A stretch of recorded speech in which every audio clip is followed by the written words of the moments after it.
In this video we will find out about the inventory module in Odoo ERP. After opening the ERP you will find this interface. Click on the inventory module and you'll find the inventory overview with many sections, which you can see that delivery orders have 18 to process, which were the old orders I created long ago. Go to the sales module, click on create new and select the customer. Other details will be automatically filled up. Now we have to add a product to the product section by clicking add a product. Here I am creating a product and you can also change the quantity of the product if you want. After creating the product, click save and then confirm the order. Now the product will be changed to sales order.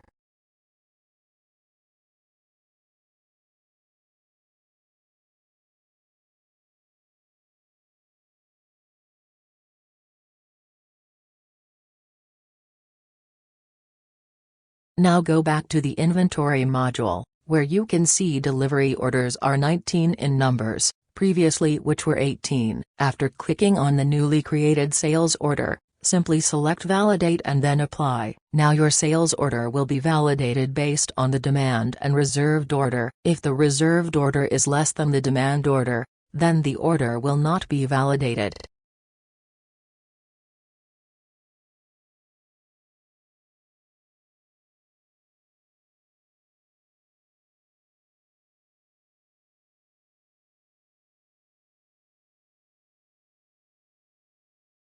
After the delivery orders, now we will see how to process receipts. As of now there are 0 receipts to process, and we will create a new receipt. Click on the purchase module and then click create new, and now create a new purchase order, by selecting a vendor's name and filling in the other details. Also, you have to add a new product here, like I am adding one here.